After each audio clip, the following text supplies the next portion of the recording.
যেভাবে লেখা আছে ঠিক সেভাবেই লিখছেন। আসসালামু আলাইকুম রাসেল ভাই ও প্রিয় লিসেনার্স, আমি মোহাম্মদ সাবিত আলম লিখছি ময়মনসিংহ বিভাগ থেকে। আজ আমি আপনাদের সামনে এমন একটি ঘটনা শেয়ার করতে যাচ্ছি যা আমার পরিচিত এক বড় ভাইয়ের নিজের চোখে দেখা একটি জিন ছাড়ানোর ঘটনা। পারিবারিক ও ভিকটিমের প্রাইভেসির জন্য আমি ঘটনার সাথে জড়িত সকল মানুষের নাম ছদ্মনাম হিসেবে ব্যবহার করব। ঘটনাটি নাহিন ভাই আমাকে যেভাবে বলেছেন আমি ঠিক সেভাবেই বলছি। আর আমি তখন অনার্স ফাইনাল বর্ষে পড়াশোনা করতাম। আমি কখনোই জিন, ভূত বা অদৃশ্য কিছুতে বিলিভ করতাম না। কি ভাবছো? বিলিভ করতাম না? আসলে আরে করতাম, কিন্তু কাউকে বলতাম না। সবাইকে বলে বেড়াতাম যে আমি এসব মানি না। কিন্তু সেদিনের ঘটনার পর আমি আর কোনোদিন বলিনি যে আমি জিন বিলিভ করি না। কেন বলছি এসব? শোনো, সব বুঝতে পারবে। অনার্সে পড়াকালীন আমি রোজ বিকেল থেকে সন্ধ্যা প্রাইভেট পড়িয়ে বন্ধু বান্ধবের সাথে আড্ডা দিতাম চায়ের দোকানে বা খোলা মাঠে। এর মাঝে একদিন আড্ডা দিতে দিতে ভূতের কথা ওঠে, আর আমরা খোলা মাঠে বসে ভূত এফএম প্লে করে শুনতে থাকি। তখন আমি আমার বন্ধুদের বললাম যে বন্ধ কর, আমি আসলে এগুলো বিলিভ করি না, নিজের চোখে কোনোদিন দেখলে বিলিভ করব। তখন আমার এক বন্ধু জিসান বলে উঠল, তুই বিলিভ করিস না? তাহলে চল তোদের এক জায়গায় নিয়ে যাই। আমি জিজ্ঞেস করলাম জিসানকে, কোথায়? দেখ, সিরিয়াস টপিকে ইয়ার্কি করিস না। তখন সে আমাদের বলল সে একজন হুজুরের সন্ধান জানে যে হুজুর জিন ছড়ানোর কাজ করে থাকেন, আর উনি পেশায় একজন মুয়াজ্জিন। আমি ওর কথাটা শুনে মনে মনে ভাবছিলাম যে একবার গিয়ে আসলেই দেখা উচিত, কারণ অজানা কিছু জানার ইচ্ছা মানুষের সব সময় থাকে। সেদিন রাত 8:30-এ টিউশন ছিল, কিন্তু হুজুরের কাছে যাব বলে আমি টিউশনে ফোন করে আজ আসবো না জানিয়ে জিসানকে আমাদের সাথে সেখানে নিয়ে যেতে বলি। এরপর সবাই মিলে প্রায় 30 মিনিট পর হুজুরের বাসার সামনে গিয়ে হাজির হই। হুজুরের নাম ছিল আব্দুল করিম। ওনার বাসার সামনে গিয়ে আমার আসলে কেন যেন একটু ভয় করছিল। দরজায় কে কড়া নাড়বে এসব তুচ্ছ বিষয়ে কথা কাটাকাটির পর আমার আরেক বন্ধু নিলয় দরজায় কড়া নাড়ল। দরজায় কড়া নাড়ার শব্দ শুনে একজন 15-16 বছর বয়সী ছেলে বেরিয়ে এসে আমাদের সালাম দিলেন আর পরিচয় জানতে চাইলেন। আমরা হুজুরের খোঁজ করছি শুনে উনি জানালেন যে উনি আব্দুল করিম হুজুরের ছেলে। আমরা তখন ওনাকে জানাই যে একটা সমস্যা আছে, যার জন্য আব্দুল করিম হুজুরের সাহায্য চাই আমরা। আমি এখানে একটু বলে রাখতে চাই যে এই কথা বলার কারণ হচ্ছে যে আমরা সরাসরি যদি বলি যে ওনার কাছ থেকে ঘটনা জানতে এসেছি, তাহলে উনি হয়তো আমাদের সাথে কথাই বলবেন না আর আমাদের বসতেও বলবেন না। যাই হোক, চলুন ঘটনায় ফিরি। আমাদের কথা শুনে ছেলেটি আমাদের ভেতরের রুমে গিয়ে বসতে বলে। 5-10 মিনিট পর হুজুর আমাদের সামনে আসলেন আর সালাম দিয়ে সমস্যা জানতে চাইলে আমি ওনাকে জিজ্ঞেস করলাম, হুজুর আপনি কি জিন ছাড়ানোর কাজ করেন? উনি বললেন, এই কাজ আল্লাহ করেন, আমি শুধু উসিলা। এরপর আমি ওনাকে জিজ্ঞেস করলাম, হুজুর আপনি কি কোনো টাকা পয়সা নেন? উনি বললেন যে না, উনি কোনো টাকা পয়সা দাবি করেন না, আর আল্লাহর দয়ায় ওনার কাছে যা আছে তাতেই উনি সন্তুষ্ট, আর নিজের যতটুকু জ্ঞান আছে সেটি দিয়ে উনি মানুষের উপকার করার চেষ্টা করে থাকেন। ওনার কথা শুনে এবার আমি সরাসরি বললাম, হুজুর আমি আসলে এসবে বিলিভ করি না, এ বিষয়ে আপনি কি বলেন? তখন উনি আমার আর নিলয়ের দিকে আঙুল তুলে বললেন, তোমরা সবাই মানো না এটা আমি বুঝলাম, কিন্তু তোমরা দুইজন মানো না, এত মিথ্যা কেন বলছো? তোমরা তো সমস্যা নিয়ে আসোনি, তোমরা তো এসেছো আমার কাজ দেখতে। আমি ওর কথা শুনে ভ্যাবাচাকা খেয়ে গেলে উনি আমাকে আবারও বলেন, আমি জানি বাবা, তোমরা এখানে পা রাখতেই আমি জেনে গেছি যে তোমরা কেন এসেছো। আমি তোমাদের কাউকে নিরাশ করব না। আমি তোমাদের একটা ঠিকানা দিচ্ছি, কাল সেখানে যাও আর আমার নাম বলে জানতে চাইবা সমস্যা কি, আর আগামী পরশু রাত 8টায় এখানে আসবা। কিন্তু শর্ত একটাই, কোনো রেকর্ডিং বা ছবি তোলা যাবে না। এটা আমার ব্যক্তিগত কাজের জায়গা, আমি চাই না কেউ সেগুলোর ছবি তুলুক। আমি শুধু তোমাদের দেখাবো, কারণ তোমাদের মধ্যে দুইজন জীবনে একবার হলেও কালো জাদুর ছায়ায় পড়েছ। তাই শুধু তোমরা দুইজন আসবা, খাতা আর কলম নিয়ে আসবা, যা ঘটবে লিখে রাখবা। বলে রাখা ভালো যে আমি যখন ইন্টারমিডিয়েটে পড়তাম তখন একবার ব্ল্যাক ম্যাজিকের শিকার হয়েছিলাম, কিন্তু এই কথা আমার কোনো বন্ধুও জানে না। তাই হুজুরের কথা শুনে আমি খুবই অবাক হই আর মনে মনে ভাবতে লাগলাম যে আমার কথা উনি জানলেন কিভাবে। আর নিলয়, যে কিনা বিলিভ করে না এসবে, তার জীবনে কি কাহিনী?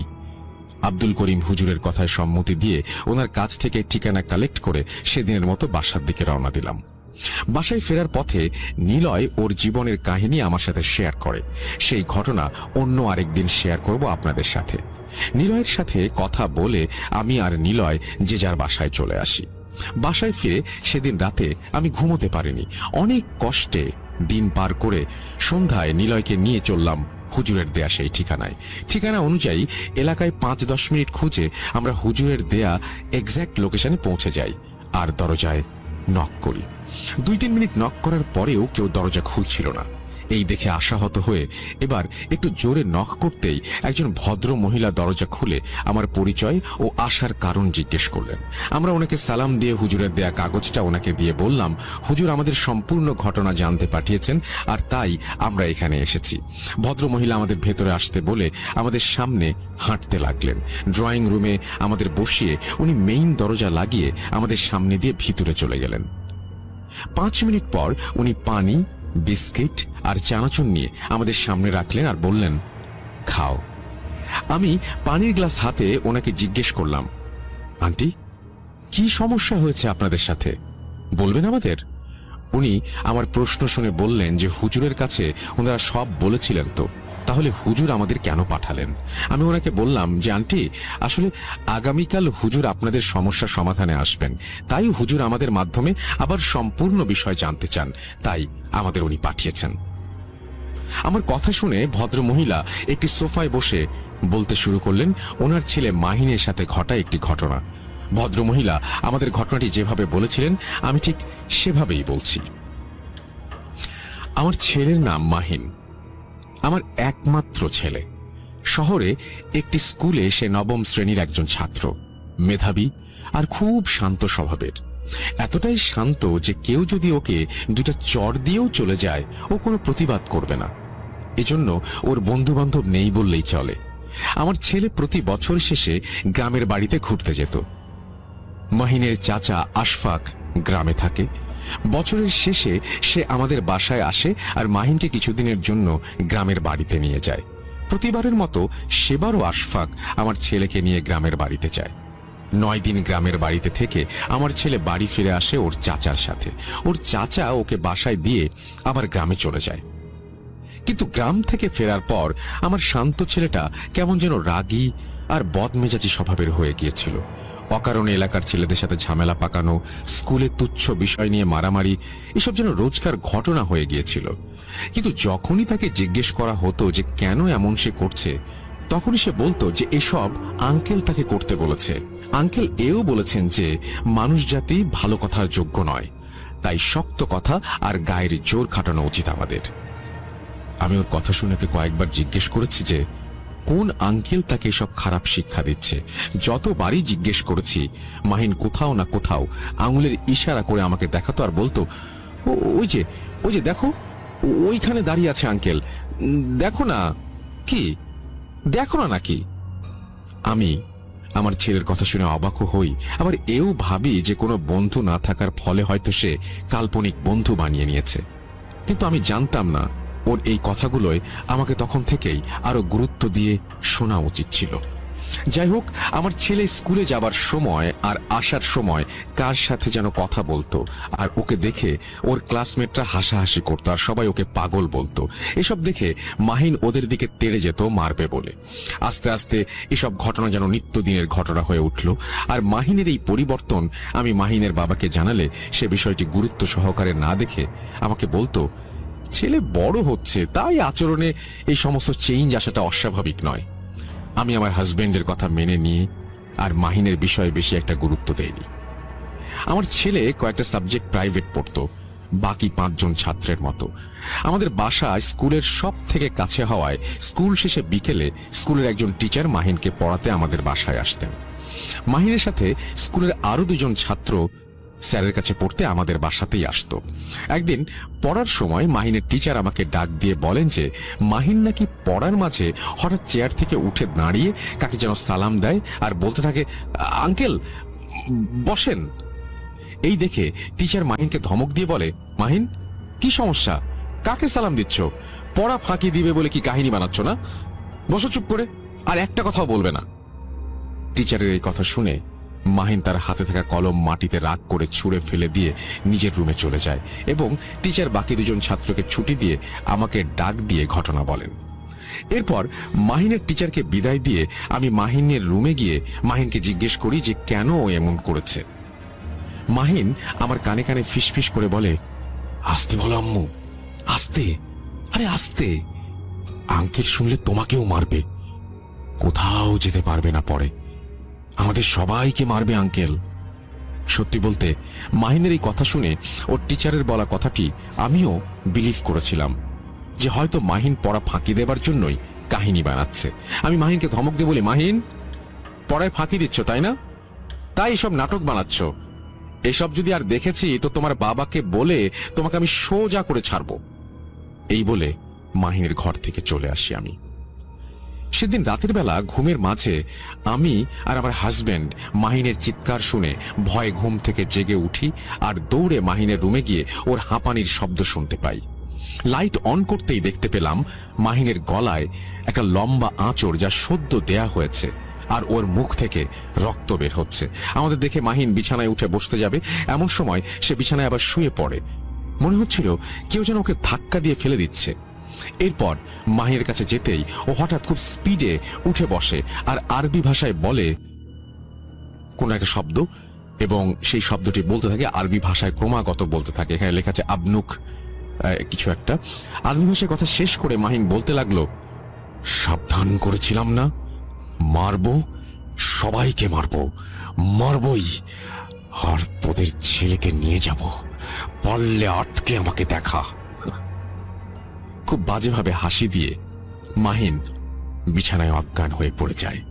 মাহিনের এই অবস্থা দেখে আমি পানি নিয়ে ওর মুখে সারা গায়ে পানি ছিটিয়ে দিই আর হাত পায়ে আমি আর আমার হাজবেন্ড মিলে মালিশ করতে থাকি। সেদিন রাতে মাহিনের প্রচন্ড জ্বর এসেছিল। ভোর পর্যন্ত আমরা মাহিনের কাছেই ছিলাম। আজানের সময় মাহিন চোখ খুলে বলে, আঙ্কেল, আমার গলা টিপে ধরেছিল আর পেটে পাড়া দিচ্ছিল আম্মু, আমি খুব ব্যথা পেয়েছি। মাহিন জ্বরের ঘোরে উল্টা পাল্টা বলছিল ভেবে ভোরে আজানের পর আমি অনেকটা জোর করে আমার হাজবেন্ডকে মসজিদে নামাজ পড়তে পাঠাই আর ইমাম সাহেবকে নিয়ে আসতে বলি। উনি কিছুতেই রাজি হচ্ছিলেন না, কারণ উনি এসব সমস্যা বিলিভ করতেন না, কিন্তু আমার জোরাজুরিতে উনি রাজি হয়েছিলেন। এরপর আমার হাজবেন্ড নামাজে চলে গেলে আমিও নামাজ পড়তে বসি, আর তখনই মাহিনের বলা আরবি কথাগুলো আমার মাথায় চলে আসলো। আমি যেহেতু রেগুলার কোরআন পড়ি, তাই আমি বুঝেছিলাম যে মাহিন যে আরবি বলেছিল, কিন্তু এর অর্থ আমার জানা ছিল না। মাহিন কি বলেছিল ভাবতে ভাবতেই কলিং বেল বেজে ওঠে, আর দরজা খুলতেই দেখি আমার হাজবেন্ড মসজিদ থেকে নামাজ পড়ে ইমাম সাহেবকে নিয়ে এসেছেন মাহিনের গায়ে ফু দেওয়ার জন্য। ইমাম সাহেব মাহিনের গায়ে ফু দিয়ে ওর মাথায় হাত বুলিয়ে চলে যাওয়ার সময় আমি ইমাম সাহেবকে সেই আরবি ভাষার অর্থ জিজ্ঞেস করি।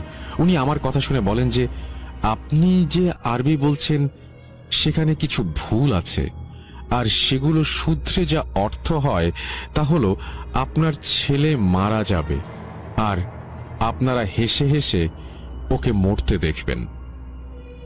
হুজুরের মুখে এই কথা শুনে আমার পায়ের নিচ থেকে যেন মাটি সরে গেল। আমি এবার বুঝতে পারছিলাম মাহিনের সাথে আসলেই খারাপ কিছু হচ্ছে। এরপর হুজুরকে জিজ্ঞেস করলাম মাহিনের উপর কোনো জিনের ছায়া আছে কিনা। আমার কথা শুনে আমার হাজবেন্ড আমাকে জোরে ধমক দিয়ে হুজুরকে সালাম দিয়ে বিদায় করে দেন। হুজুর যাওয়ার পর আমাকে অনেক বকাবকি করে আমার হাজবেন্ড, এবং বলে সকাল 11টার দিকে মাহিনকে হাসপাতালে ডাক্তার দেখাতে নিয়ে যাবেন। সেই অনুযায়ী সকাল 11টায় মাহিনকে ডাক্তারের কাছে নিয়ে যাওয়া হয়।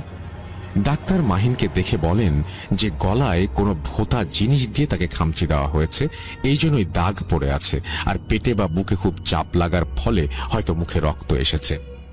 ডাক্তার এও বলেন যে অন্য কিছুও হতে পারে, কিন্তু তারা শুরুতে এক্স রে করতে চান। মাহিনের এক্স রে করা হয়। এক্স রে রিপোর্ট আমাদের সবার চোখের পলক ফেলা বন্ধ করে দিয়েছিল। মাহিনের এক্স রেতে দেখা যাচ্ছিল তার পেটের দিকে বাম পাঁজরে একটা চারকোনা আর একটা গোল কালো কিছু মাঝারি দুটা টুকরা। মনে হচ্ছিল যেন কেউ এগুলো মাহিনের পেটে ঢুকিয়ে দিয়েছিল। মেশিনের ফল্ট ভেবে ডাক্তার আবার এক্স রে করতে চাইলেও পরের বার সেম রেজাল্ট আসে। ডাক্তার আমাদের ঢাকা রেফার করে দেন, কিন্তু এবার আমার মন মানছিল না। আমি বুঝতে পারছিলাম এই সমস্যার সমাধান কোনো ডাক্তারের হাতে নেই। আমি খুব জোরাজুরি করে আমার হাজবেন্ডকে মানালাম যে আগামীকাল মাহিনকে নিয়ে আমরা একজন হুজুরের কাছে যাব। রাতের বেলা গ্রামের বাড়িতে ফোন দিয়ে একজন হুজুরের নাম্বার আর ঠিকানা নিয়ে সকালে যাব ভেবে রাতে ঘুমিয়ে পড়ি আমরা। ঘুম সেদিন খুব কষ্টে এসেছিল আমাদের চোখে, কিন্তু রাতের বেলা হঠাৎ আমার কানের কাছে ফিসফিস আওয়াজ শুনতে পাই। কিরে, আরে কিরে, মরবি? আমি কিন্তু সবাইকে মারব, আমায় তোরা চিনিস না। এই আওয়াজ শুনে আমি লাফ দিয়ে বিছানা থেকে উঠে পড়ি, আর উঠে দেখি আমার হাজবেন্ড আমার পাশে নেই। বারান্দার দরজা খোলা দেখে বুঝলাম সে বারান্দায়। বারান্দায় গিয়ে দেখি সে খুব চিন্তিত মুখে বসে আছে বারান্দার ফ্লোরে। কি হয়েছে জিজ্ঞেস করতে সে বলল, তুমি ঠিক, মাহিনের সমস্যাটা আসলে অতি প্রাকৃত। আমার হাজবেন্ড কেন এমন কথা বলছে জিজ্ঞেস করলে উত্তরে সে আমাকে বলে, রাতে ঘুমানোর পর কেউ একবার তার কানের কাছে এসে ফিসফিস করে বলল, না না না না, ওটি করতেও যাস না, তাহলে ছেলে তো যাবেই, তোরাও যাবি। খবরদার, খবরদার, খবরদার, মরবি, মানে মরবি। এই কথা শুনে আমার হাজবেন্ড মাহিনের রুমে গিয়ে তাকে দেখে আসে, আর বেডরুমে ফিরে এসে বারান্দায় বসে পড়ে। হাজবেন্ডের কথা শুনে আমি তাকে সান্ত্বনা দেই আর বলি, আল্লাহ আছেন, সব ঠিক হয়ে যাবে, কাল যাচ্ছি না হুজুরের কাছে। এই বলে আমি আর আমার হাজবেন্ড আবার শুয়ে পড়ি। কিন্তু সেদিন রাতে আর আমাদের কারো ঘুমই হয়নি। যথারীতি সকাল 8টায় আমরা ফুলপুর নামক জায়গায় হুজুরের সন্ধানে বেরিয়ে পড়ি। সেখানে গিয়ে অনেকক্ষণ খোঁজার পরে সন্ধ্যার পরে অবশেষে হুজুরকে খুঁজে পাই আমরা। খুবই বৃদ্ধ ছিলেন সেই হুজুর। আমাদের দেখে উনি জিজ্ঞেস করলেন আমাদের সমস্যা কি। ওনাকে সব খুলে বলতেই উনি বললেন যে ওনাকে যেন আমরা 30 মিনিট সময় দেই। উনি নিজের রুমে বসে বিছানাতে জায়নামাজ বিছিয়ে নামাজ পড়া শুরু করলেন। নামাজ শেষ করে উনি একটি কাগজে বিভিন্ন রকমের নকশা আঁকলেন, আর আমার ছেলের সম্পূর্ণ নাম জিজ্ঞেস করে সেই ছকের মাঝে লিখে দিলেন। এরপর উনি সেই কাগজের ওপর কিছু পড়ে ফু দিয়ে আমার হাজবেন্ডের হাতে সেই কাগজটি দিয়ে বললেন যে বাইরে গিয়ে মাদ্রাসার পুকুরে যেন কাগজটা ফেলে দেয় সে। এরপর আমার হাজবেন্ড হুজুরের কথা মতো কাগজ নিয়ে পুকুরে ফেলে দিয়ে আসেন। হুজুরের ঘরে আসার কিছুক্ষণ পর হুজুরের ঘরের দরজায় নক হয়, আর হুজুর সালাম দিয়ে ভেতরে আসতে বলেন দরজায় নক দেয়া ব্যক্তিটিকে। সেই ব্যক্তি হুজুরের সামনে সালামের উত্তর দিয়ে বলেন, সময় নেই হুজুর সাহেব, আপনার ফরমান নিয়ে এসেছি, এই নিন। এই কথা বলার সাথে সাথে দরজার ফাঁকা দিয়ে একটি কাগজ পড়ে গেল আমাদের সামনে। হুজুর আমাদের সেই কাগজটি নিয়ে পড়তে বললেন। আশ্চর্য ঘটনা হচ্ছে, সেই কাগজে মাহিনের সব সমস্যার কথা লেখা ছিল, আর এও বলা ছিল যে মাহিনকে এক জিন কালো জাদু করেছে। এই লেখা দেখে এর মানে আমরা হুজুরের কাছে জানতে চাইলে হুজুর বলেন যে মাহিন নিজের অজান্তে একটি জিনের ক্ষতি করে ফেলেছে, আর মাহিনকে সেই জিন ধরেছে। কিন্তু জিন তো নিজ থেকে কালো জাদু করে না। রাসেল ভাই, ভদ্র মহিলার কথার মাঝে আমি এখনো একটি কথা বলতে চাই যে জিন আসলে কালো জাদু চর্চা করলেও কারো ওপর কালো জাদু সরাসরি করে না। তাহলে মাহিনের উপর কেন করলো, কিভাবে করলো, সেটা একেবারে শেষে জানতে পারবেন সবাই। টোটাল 2টা টুইস্ট আছে ঘটনার শেষে, শুনতে থাকুন। যাই হোক, ভদ্র মহিলার ভাষায় আবার ঘটনায় ফিরি। হুজুর সবকিছুর ব্যাখ্যা দিয়ে আমাদের বললেন, দেখেন, আমার অনেক বয়স হয়ে গেছে, এইসব কাজ করার শক্তি সামর্থ্য আমার নাই। আপনাদের একটা ঠিকানা দিচ্ছি, ওর কাছে যান, ও আমার ছাত্র, ও এই কাজের সমাধান করে দিতে পারবে। হুজুরের কাছ থেকে ঠিকানা নিয়ে আমরা যথারীতি অবাক। আরে, এ তো আমাদের শহরেই।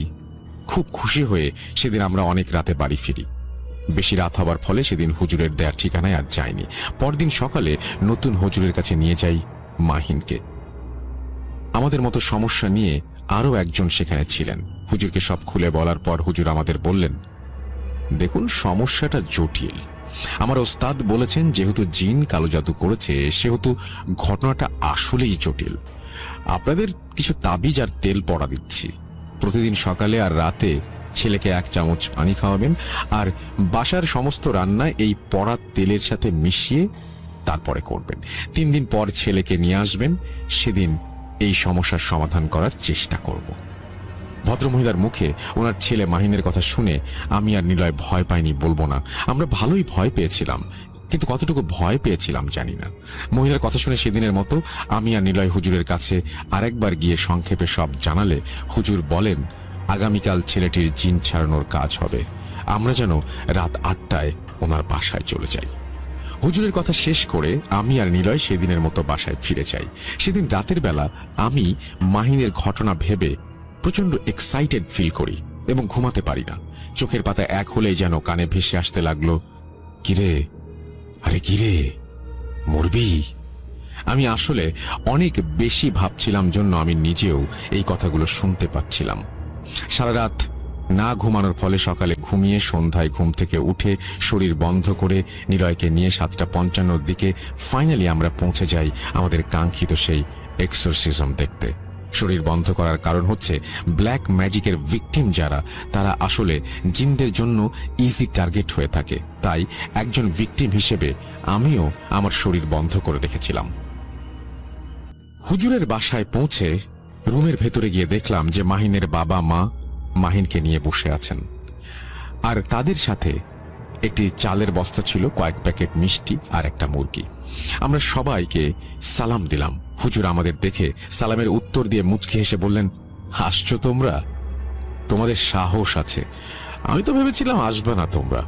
আসো আসো, বসো। ওনার কথা শুনে আমরা মাটিতে দুজন বসে পড়ি হুজুরের পাশে। এরপর আউযুবিল্লাহি মিনাশ শাইতানির রাজিম, বিসমিল্লাহির রহমানির রহিম বলে হুজুর মাহিনকে সামনে বসিয়ে তার কাজ শুরু করেন। হুজুরের অ্যাসিস্ট্যান্ট হিসেবে হুজুরের ছেলে আর 2 জন মাদ্রাসার ছাত্র ছিলেন।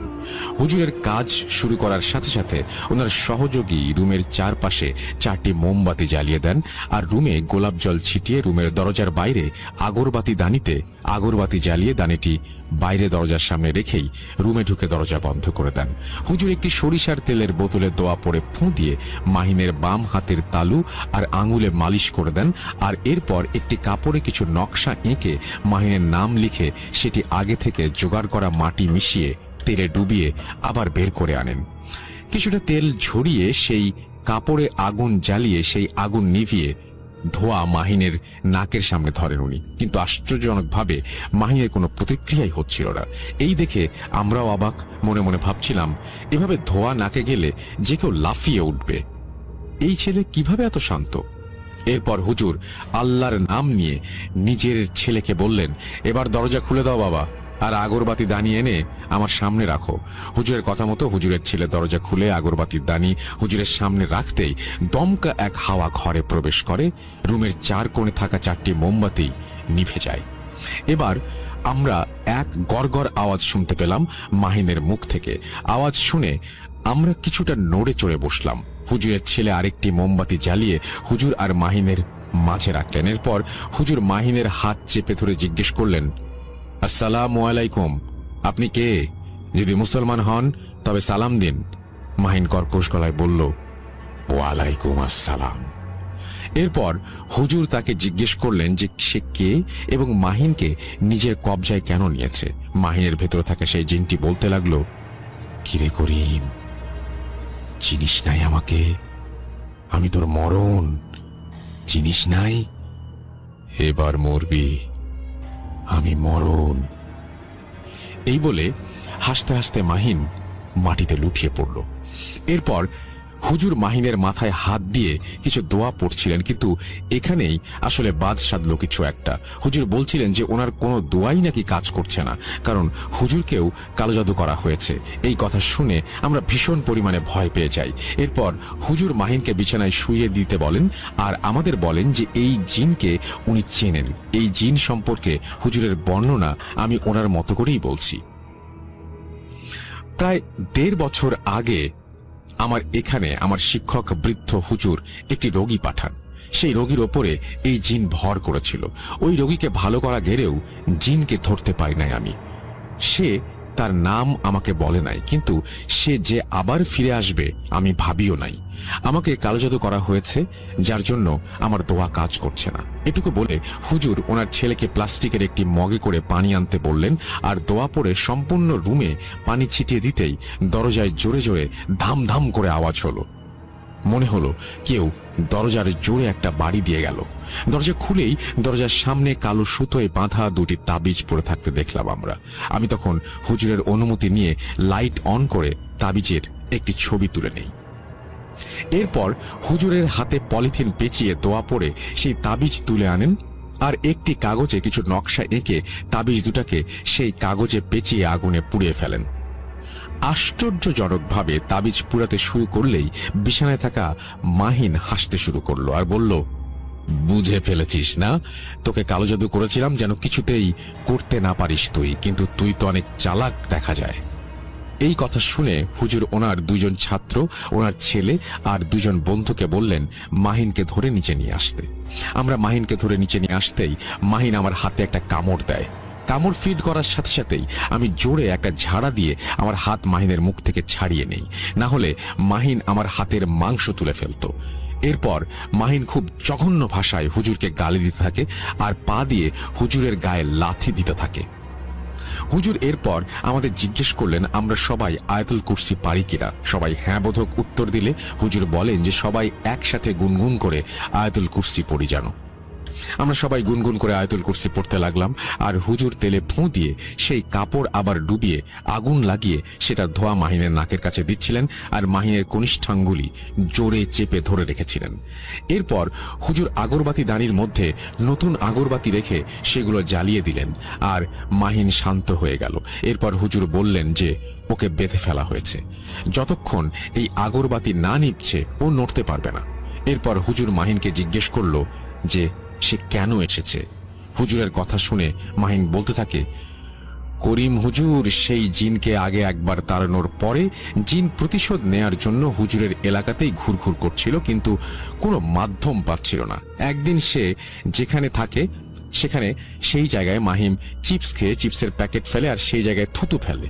ফলে সে রাগান্বিত হয়ে মাহিনের ওপর ভর করে, কিন্তু মাহিনের ওপর সে একদিনে ভর করেনি। সে শুরুতে মাহিনের পিছু নিয়েছে, পরে দেখা দিয়েছে আরো খারাপ কাজ করিয়ে তার উপর ভর করেছে। মাহিন যখন তার চাচা আশফাকের সাথে গ্রামে গিয়েছিল তখন সেই জিন মাহিনের সাথে সেখানেই ছিল। এবার আসি ঘটনার মূল টুইস্টে। মাহিনের চাচা আশফাক গ্রামে থাকতো আর তার নিজের এবং মাহিনের বাবার ওয়ারিশের জমি দেখাশোনা করত, আর সেখানে সে চাষাবাদ করত।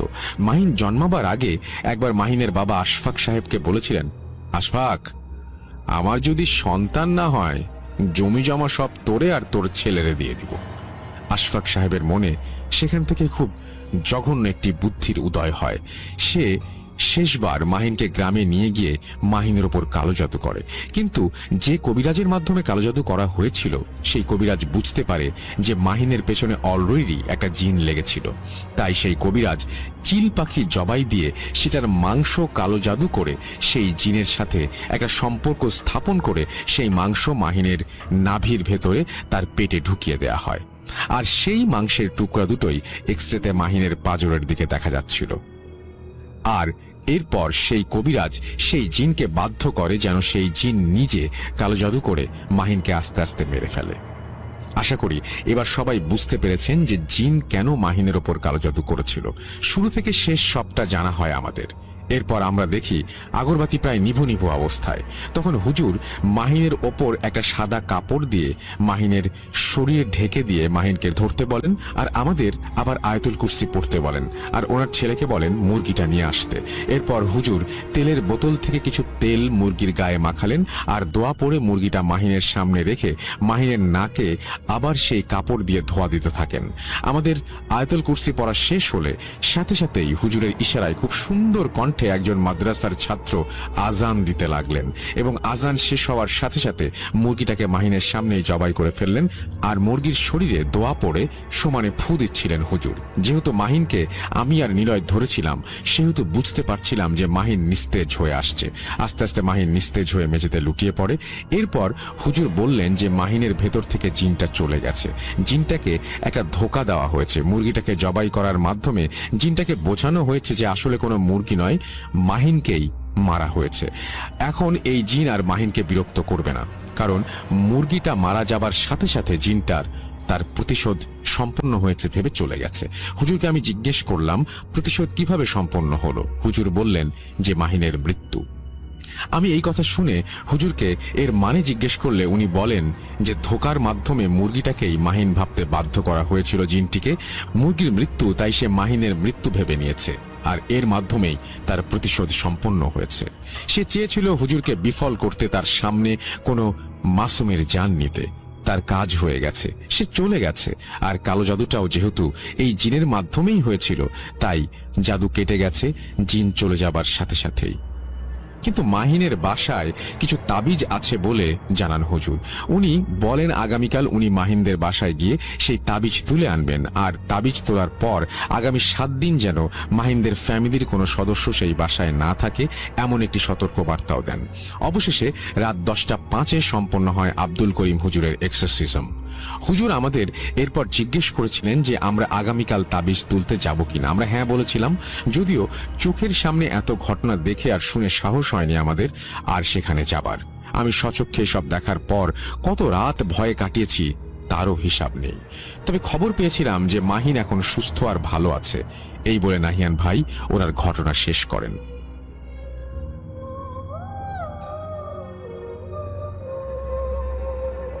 বরাবরের মতো আজকেও শুরু করতে চাই একটা ইমেইল দিয়ে। আশা করছি এই ইমেইলটা আপনাদের ভালো লাগবে। যেভাবে লিখেছেন সেভাবে পড়ে শোনাচ্ছি। আসসালামু আলাইকুম রাসেল ভাই, আশা করি ভালো আছেন। আল্লাহর রহমতে আমিও ভালো আছি। আমি আরফান আহমেদ, খুলনার বয়াতে থাকি। আমি ঘটনাতে চলে যাই 2018 সালের বা সেপ্টেম্বর বা অক্টোবর মাসের ঘটনা। বলে রাখা ভালো, আমি 2017 সালে যশোর পলিটেকনিক থেকে সিভিল ডিপার্টমেন্টে ডিপ্লোমা করি। ডিপ্লোমা শেষ করে উদ্দেশ্য ছিল মিনিমাম 1 বছর চাকরি করে তারপর আবার পিএসসি তে ভর্তি হব, কারণ আজকাল চাকরির ক্ষেত্রে জব এক্সপিরিয়েন্স ছাড়া চাকরি পাওয়া খুবই কষ্ট। যা ভাবনা তাই কাজ। নতুন চাকরির জন্য চেষ্টা করতে লাগলাম। আল্লাহর রহমতে বেশি দিন অপেক্ষা করতে হয়নি চাকরির জন্য। আমার এক কাকার মাধ্যমে খুলনার বাগেরহাট জেলার মংলাতে একটা জায়গায় আমি 2018 সালের ফেব্রুয়ারিতে একটি ইন্ডিয়ান কোম্পানিতে আমি চাকরি শুরু করি। প্রসঙ্গত আমি বলে রাখি যে আমি কোম্পানির নাম বলবো না। যাই হোক, নতুন চাকরি আর নতুন ইঞ্জিনিয়ার হিসেবে বেশ মজাই লাগছিল চাকরি করতে। নতুন হিসেবে কাজ বুঝতে একটু সময় লাগছিল। কিছু মাস কাজ করার পর পুরো কাজ যখন আয়ত্ত করে ফেলি, তখন আমাকে কোম্পানির অফিস থেকে পুরো একটা সাইট ইনচার্জ হিসেবে নিয়োগ দিল। আমি নিজেকে ইনচার্জ হিসেবে ভাবতে বেশি ভালো লাগছিল আমার কাছে। আমার আন্ডারে 2 জন সুপারভাইজার এবং 36 জন লেবার কাজ করত। এত বড় টিম আমি চালাবো ভাবতেই আনন্দ লাগছে। বলে রাখি, আমাদের প্রজেক্টে 24 ঘন্টায় কাজ চলত। সকাল 8টা থেকে রাত 8টা ডে শিফট এবং রাত 8টা থেকে সকাল 8টা নাইট শিফট। প্রথম কিছু মাস আমার ডিউটি দিনের বেলাতেই ছিল। এরপর 3-4 মাস আমার ডিউটি চেঞ্জ করে রাতে দিয়ে দেওয়া হলো। বাধ্য হয়ে রাতের ডিউটি নিতে হলো। প্রথম রাতে একটু সমস্যা হচ্ছিল, পরে সব ঠিক হয়ে যায়। কিন্তু তখন বুঝিনি এই রাতের ডিউটি আমার জীবনে কাল হয়ে আসবে। আমাদের কাজের এরিয়াতে বাইরে প্রত্যেক কোম্পানির জন্য আলাদা আলাদা কলোনি আছে। লেবারদের জন্য আলাদা কলোনি আর অফিসারদের জন্য আলাদা কলোনি। তবে দূরত্ব বেশি না বলে হেঁটেই যেতে হয় এবং 4-5 মিনিট সময় লাগে। অফিসার্স কোয়ার্টার বা কলোনি যেটা আছে, সেখানে ইঞ্জিনিয়ার আর সুপারভাইজার আর লেবার কলোনিতে ওয়ার্কাররা থাকে। নাইট শিফটে ডিউটি করার সময় রাতে আমাদের অফিসের কলোনিতে রাতের খাবার খেতে দিয়ে যেতে হতো। বলে রাখি, অফিসের কলোনিতে যেতে হলে একটা কাশ বনের ভেতর থেকে যেতে হতো। কাজের তেমন চাপ না থাকলে রাতে আগেই খেতে চলে যেতাম এবং যেদিন একটু চাপ থাকতো সেদিন যেতে একটু রাতই হয়ে যেত। তারিখ ঠিক মনে নেই। সেদিন কাজের চাপ তেমন না থাকায় রাত 9টায় খেতে চলে আসি অফিসার্স কলোনিতে। খাওয়া শেষ করে রুমে ঢুকি রেস্ট নেওয়ার জন্য। রেস্ট করে আবার তাড়াতাড়ি করে আমি আমার ওয়ার্কিং এরিয়াতে চলে যাই। আমি আমার এরিয়াতে ঢুকতেই দেখি জটলা হয়ে লোক বসে আছে এবং তারা গল্প করছে। আমাকে দেখে সবাই উঠে দাঁড়ালো। স্যার বসেন বলতেই একজন চেয়ারে গিয়ে দিল। আমি একটু ধমকের সুরেই বললাম, কাজ বাদ দিয়ে সবাই বসে গল্প করছেন কেন? সবাই চুপ করে আছে। হঠাৎ লেবারদের মধ্যে একজন বলে উঠলো, স্যার আপনি ঘটনা কিছু জানেন না? আমি বললাম, কিসের ঘটনা? বলে রাখি এখানে যে আমি রাতে ডিউটি করার পর সারাদিন এক প্রকার ঘুমাতাম, শুধু খাওয়ার সময় উঠতাম, ঘুম না আসলেও শুয়ে থাকতাম। যাই হোক, আমি চেয়ারে বসতে বসতে লেবারটি বললো, স্যার গতকাল রাতে তো লেবার কলোনিতে একজনকে ভূতে ধরেছিল। ভূতের কথা শুনে একটু আগ্রহ হলো ঘটনা জানার জন্য। এবার সবাই দেখলাম একটু নর্মাল হয়ে জড়সড় হলো। সে বলতে লাগলো, আমাদের কলোনিতে গতকাল মাঝরাতে হঠাৎ কান্নার আওয়াজ, গুনগুন কান্না। একজন বুঝতে পারলো তার খাটের পাশ থেকেই কান্নার আওয়াজ আসছে। সে ভয়ে অন্য একজনকে ডাক দিল। এবার কান্নার আওয়াজ যেন আরো বেড়ে গেল। এভাবে বাড়তে বাড়তে এত তীব্র হলো যে কেউ আর ঘুমোতে পারলো না। এক প্রকার সবাই ঘুম থেকে উঠে গেল এবং রুমের আলো জ্বালানো হলো। কান্নার শব্দ কোথা থেকে আসছে তাই খোঁজা হলো। খুঁজতে খুঁজতে দেখা গেল একটা ছেলে তারই বেডের নিচে বসে কাঁদছে। সবাই তাকে হাত ধরে টানতে টানতে বাইরে বের করে নিয়ে আসলো, কিন্তু কিছুতে তাকে বাইরে বের করা যাচ্ছিল না। তাদের মধ্যে অনেকে বলতে লাগলো, হয়তো ওর বাসার কথা মনে পড়ছে তাই কাঁদছে। বলে রাখি, এই ছেলেটি আমাদের কোম্পানিতে নতুন জয়েন করেছিল। আবার অনেকে বলতে লাগলো, হয়তো ওর বাসা থেকে কোনো খারাপ সংবাদ এসেছে তাই কাঁদছে। একজন ওর হাত ধরে টানতে লাগলো, কিন্তু ছেলেটির গায়ে এত শক্তি ছিল যে ধরাধরি করার পরও ছেলেটিকে খাটের নিচ থেকে বের করা যাচ্ছিল না। কিছুক্ষণ পর ছেলেটির নিজে থেকেই বের হয়ে আসলো। ছেলেটি বের হবার পর সবাই যা দেখলো তা দেখবে বলে কেউ ভাবেনি। সবাই দেখলো ছেলেটির চোখ একদম রক্তের মতো লাল। সবাই দেখে অনেকটা ঘাবড়ে গেল। তখন রাত 1:30 বাজে। এত রাতে কোথায় যাবে, কি করবে ভেবে না পেয়ে সকালে অথরিটিকে জানানো হবে এই ভেবে রাতে সবাই ঘুমিয়ে পড়লো। ছেলেটির তেমন কোনো সমস্যা হচ্ছে না বলে সেও ঘুমিয়ে পড়লো। যাই হোক, ঘটনা এখানে শেষ হলে ভালো হতো। ওই রাতে তখন রাত 3টা হবে, একজন বাথরুমে যাবে বলে উঠলো। রুমের আলো জ্বালাতেই দেখলো সেই ছেলেটি শূন্যের ওপর ভেসে আছে আর তার বিছানা উল্টা পাল্টা করে। সে এটা দেখেই চিৎকার দিয়ে উঠলো। সাথে সাথে আবার সবাই জেগে উঠলো। উঠে সবাই একই অবস্থা দেখলো। যাই হোক, ওই দিন দিনের বেলা ঘটনা ওখানে শেষ হলো। এসব বলার মাঝখানে দেখলাম একটা লোক দৌড়ে আমাদের দিকে আসছে। এসে সে হাঁপাতে হাঁপাতে বলছে, স্যার আমাদের কলোনিতে খুব খারাপ অবস্থা, মানুষজন অতিষ্ঠ হয়ে যাচ্ছে, আর থাকা যাচ্ছে না। আমি বললাম, কি হয়েছে আবার? আজকেও রাতে হঠাৎ কান্নার শব্দ। সবাই আজকেও খুঁজতে খুঁজতে দেখলো আমাদের খালেক ভাই রুমে বাইরে বসে গুনগুন করে কাঁদছে। সবাই মিলে তাকে তুলে রুমের ভেতরে নেওয়ার চেষ্টা করছে, কিন্তু খালেক ভাই গায়ে এত ওজন আর শক্তি, কেউ তার সাথে পারছে না। আমি বললাম, কোন খালেক ভাই? আমাদের হেল্পার খালেক ভাই। সে বলল, জি স্যার। এবার কথা শুনে মনে আমার ভয়ে ঢুকে গেল। সবাই মিলে সেখানে গিয়ে দেখি খালেক ভাই রুমে খাটের উপর বসে আছে চোখ বন্ধ করে। আমি একজনকে জিজ্ঞাসা করলাম, কি হয়েছে? সে বলল, উনি রুমের বাইরে বসে কান্না করছিলেন। তা হঠাৎ কান্নার আওয়াজ শুনে খুঁজতে খুঁজতে দেখলাম সে বাইরে বসে কাঁদছে। তাকে যেই ধরতে যাচ্ছে তাকেই ধাক্কা মারছে, আর এত জোরে ধাক্কা মারছে যে ছিটকে পড়ে যাচ্ছে। এরপর সে নিজে খাটের উপর বসলো, এরপর বসেই আছে। যাই হোক, এরপর সবাই কাজের এরিয়াতে চলে আসলাম। ওই দিন রাতে আর কিছু হয়নি। সকালে জানতে পারলাম খালেক ভাই কোনো কথা বলছেন না, আর সারা রাত ওইভাবে বসেছিলেন। ফজরের পরে তিনি ঘুমিয়েছেন, এখন পর্যন্ত ঘুমিয়েই আছেন। সকালে আমাদের অফিস থেকে দেখতে আসলো তারা, এসে সবকিছু দেখে গেল আর হুজুর দিয়ে একটা মিলাদের ব্যবস্থা করার কথা বলে গেল। ওই দিন বিকালে মিলাদ হলো। যাই হোক, পরদিন রাতে আমি আবার ডিউটিতে আসলাম। এসে গল্পে গল্পে এই জায়গার ইতিহাস জানলাম। এখানে এসে বিল ছিল, বিলের পাশে ছিল বিশাল শ্মশান। এই উপজেলার সব হিন্দু লাশ এখানেই পোড়ানো হতো। এছাড়াও এখানে যুদ্ধের সময় ঘন কবর দেয়া হয়েছিল। তাছাড়াও এই জমি দখলের জন্য নাকি অনেক মানুষকে মেরে তার সেখানে কবর দেওয়া হয়েছিল। গল্পে গল্পে উঠে আসলো আরো অনেক কথা। আমাদের এক অপারেটরও নাকি দেখেছে একটা মহিলাকে অনেক আগে। সে মেশিন চালাচ্ছিল। হঠাৎ তার সামনে একটা মহিলা এসে বলল, আমাকে একটু পুকুর কেটে দে, আমি এখানে গোসল করব। এছাড়াও নাকি অনেকে এখানে দুটো সাদা ঘোড়া দৌড়াতে দেখেছে। আরো একজন বলছে একটা মহিলা আর দুটা বাচ্চা নাকি একসাথে হেঁটে যেতে দেখেছে। যাই হোক, মিলাদের পর লেবার কলোনিতে আর তেমন কিছু ঘটেনি। এরপর ঘটলো আমাদের বেসিন প্ল্যান্টে, যেখানে কংক্রিট মিক্সিং হয়। আমাদের বেসিন প্ল্যান্ট সুপারভাইজার রাতে চেয়ারে বসেছিলেন। বসে থাকতে থাকতে তার ঘুম চলে আসে। কখন তিনি ঘুমিয়ে পড়েন, হঠাৎ তিনি ফিল করেন যে কেউ যেন তার পা ধরে টান দিয়েছে। তিনি একরকম চেয়ার থেকে পড়েই গেলেন। এরপর দেখলেন যে কে যেন তার সামনে থেকে সাদা কাপড় পরা কেউ একজন দৌড়ে চলে গেল। তিনি তাকে প্রায়ই দেখতেন সাদা শাড়ি পরে কেউ যেন হেঁটে যায় পরের দিন সকালে তিনি চাকরি ছেড়ে দিয়ে চলে গেলেন। এসব শোনার পর আমার ভয় বেড়ে গেল অনেক অনেক। আমি অনেকক্ষণ অনেক চিন্তা ভাবনা করে আমি বাসায় ফোন দিয়ে বললাম আমার এখানে এসব হচ্ছে। বাসা থেকে বললো তোর যদি ভয় লাগে তাহলে ডে শিফটের ডিউটি নে, যা বলা তাই কাজ। আমি পরের দিন অফিসে গিয়ে বললাম স্যার আমি নাইট করবো না। তারা কোনোভাবে আমাকে ডেতে দিল না, বললাম দিল না, এবং অনেক দিন তো হলো স্যার, এবার ডে ডিউটি দিন। আমি প্রজেক্ট ম্যানেজারকে বললাম এবং তিনি বললেন যে আর কিছুদিন করেন এরপর দিব। এই অবস্থায় কেউ নাইট নিতে চাচ্ছে না, পরিবেশ শান্ত হলে অন্য কাউকে আপনার জায়গায় রিপ্লেস করে দেবো। যাই হোক, কোনোভাবেই ডেতে ডিউটি নিতে পারলাম না, রাতে খেতে যাওয়া বন্ধ করে দিলাম। এরপর অনেকদিন যাবত আর কোনো এরকম ভয়ঙ্কর কিছু শুনি। পরে মন থেকে ভয়টা একটু দূর হলো। তারিখ 28 সেপ্টেম্বর 2018। প্রতিদিনের মতো আজও নাইট ডিউটিতে গেলাম। কাজের তেমন কোনো চাপ নেই। আমার খুব মাথা ব্যথা করছিল। স্যারকে ফোন দিয়ে বললাম স্যার আমার মাথা ব্যথা করছে, আমি আজ যেতে পারবো না। স্যার বললো আরফান আজ যেতেই হবে, কারণ আজ সুপারভাইজার দুজন যায়নি, আপনি না গেলে কাজ দেখবে কে। বেশ ধমকের সুরেই বলল আপনাদের জন্য কি কোম্পানি লস করবে নাকি। আমি রাগ করে বের হয়ে পড়লাম। কাজের এরিয়ার উদ্দেশ্যে একটা টেবিলে মাথা নিচু করে শুয়ে আছে। একজন লেবার এসে বলল কি হয়েছে স্যার, এমন করে শুয়ে আছেন কেন। আমি বললাম ও মারুফ ভাই বসেন, আমার খুব মাথা ব্যথা করছে। স্যারকে বললাম, স্যার আমাকে উল্টো ধমক দিল। মারুফ ভাই আমাকে বলল স্যার আপনি রুমে যে 1 ঘন্টা একটা ঘুম দেন, দেখবেন সব ঠিক হয়ে গেছে, আর এখানে আমি সামলে নেব, যদি কোনো প্রয়োজন হয় আপনাকে জানাবো, আপনি না হয় তখন আসবেন। তার কথা মতো আমি 9:30টার দিকে রুমে চলে যাচ্ছি। এসে লাইট অফ করে ঘুম দেই। হঠাৎ ফোনের শব্দে ঘুম ভাঙলো। মারুফ ভাই ফোন করেছে। ফোন ধরতে বলল স্যার ক্লায়েন্ট স্যার এসেছে, আপনাকে খুঁজছে। আমি তাকে বলেছি আপনি অসুস্থ তবুও আপনাকে চাচ্ছে, আপনি একটু আসলে ভালো হতো। আমি আসছি বলে ফোন কেটে দিলাম। ফোনের দিকে তাকিয়ে দেখি রাত 1:36। বাইরে ঝিরিঝিরি বৃষ্টি পড়ছে। কোম্পানির দেয়া নতুন রেইনকোটটা গায়ে লাগিয়ে বের হয়ে পড়লাম। তখন আমার মাথায় ভূত প্রেতের কোনো চিন্তাই ছিল না। ফোনের টর্চ জ্বালিয়ে কাশবনের মাঝে দিয়ে যাচ্ছি। যখন কাশবনের ঠিক মাঝে পৌঁছালাম তখন কেমন যেন ভয় লাগতে শুরু করলো, আর আগের কথাগুলো মনে পড়তে লাগলো। সূরা পড়তে পড়তে আমি এগিয়ে যাচ্ছি। দূরে দেখা যাচ্ছে কেউ একজন হেরে যাচ্ছে। আমি ভাবলাম হয়তো কোনো লেবার হবে। মনের সাহস নিয়ে আমি আরো দ্রুত হেঁটে গেলাম। উদ্দেশ্য ওই লোকটাকে ধরা, ওনার সাথে সাথে কাশবন পার হব। কিন্তু কাছে যেতেই বোঝা যাচ্ছে একটা সাদা শাড়ি পরা মহিলা। আমি ভাবলাম মহিলা আসবে কোথা থেকে, এখানে তো কোনো মহিলা কাজ করে না।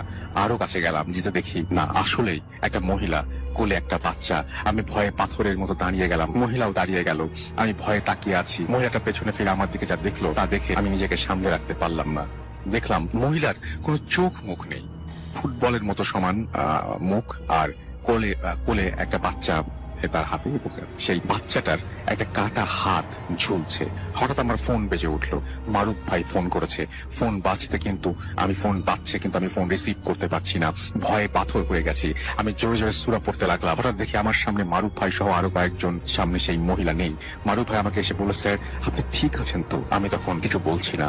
তারা আমাকে ধরে কাজের এরিয়াতে নিয়ে গেল। চেয়ারে বসলাম, পানি খেলাম, কিন্তু কোনো কথা বলতে পারলাম না, কারণ কথা বলার মতো কোনো পরিস্থিতি আমার ছিল না। আমার সাথে কি হচ্ছে সব আমি বুঝে উঠতে পারছি না, কিন্তু আমি যেন কিছুতেই চাচ্ছি না কেউ আমাকে জোর করে করাচ্ছে, এবং চেষ্টা করে কথা বলতে পারছি না। মারুফ ভাই বলল, আমি স্যারকে ফোন দিলাম আসার জন্য। স্যার বলল আমি আসছি। এরপর একজন হুজুর আমাকে বলল আপনি এগিয়ে যান, আপনার স্যার ভয় পেয়েছে, কাশবনের মাঝে দাঁড়িয়ে আছে। এই শুনে আমি স্যারকে ফোন দিলাম, কিন্তু ধরেননি। তাই আমি দৌড়ে এসে দেখি সত্যি সত্যি আপনি দাঁড়িয়ে আছেন। আমি জানি না ওই লোকটাকে। ওনার কথা মতো আমি কিছু না ভেবেই দৌড়ে চলে এসেছি। আমি একটু স্বাভাবিক হলাম। এরপর ঘটনার প্রায় 1 থেকে 1.5 ঘন্টা পর আরো খারাপ ঘটনা। আমি অন্য একজনকে চুপ করে টেবিলে মাথা দিয়ে শুয়ে আছি। মারুফ ভাই আমাকে দেখার জন্য আমার সাথে দিয়েছিল। হঠাৎ আমি টেবিলে চেয়ার ফেলে দিয়ে আমার সামনে বসা লোকটিকে কামড় দেওয়ার জন্য এগিয়ে গেলাম। আমার সামনে বসা লোকটি আমাকে কোনোভাবে আটকে রাখতে পারছে না। ওদের কথা মতো আমার গায়ে নাকি এত শক্তি ছিল যে কোনো সাধারণ মানুষের গায়ে এত জোর থাকে না। এসব দেখে বেশ কয়েকজন এসে আমাকে ধরতে চাইলো। আমাকে 3-4 জন মিলে ধরে রাখতে পারছিল না। এই ঘটনাটুকু আমি মারুফ ভাইয়ের কাছ থেকে জেনেছি, কারণ এই সময় কি হয়েছিল তা আমি জানি না। পরদিন সকালে আমাকে এগুলো বলা হয়েছিল। এর পরের দিন আমি ডিউটিতে যাইনি। এই ঘটনা ঘটার 2 দিন পর আমি চাকরি ছেড়ে চলে আসি। কোম্পানি আমাকে ছাড়তে চাচ্ছিল না কোনোভাবেই। যে কোনো ভাবে হোক আমি সেখানে রেজিগনেশন লেটার দিয়ে আমি সেখান থেকে চলে আসি। এরপরে সেখানে খোঁজ নিয়ে জানতে পারি যে খাটের নিচে বসে যে ছেলেটা কান্না করছিল তার সাথেই নাকি এই খারাপ জিন ছিল। সেই ছেলেটা চাকরি থেকে চলে যাওয়ার পর থেকে নাকি এমন আরো অনেক কিছু ঘটেছে।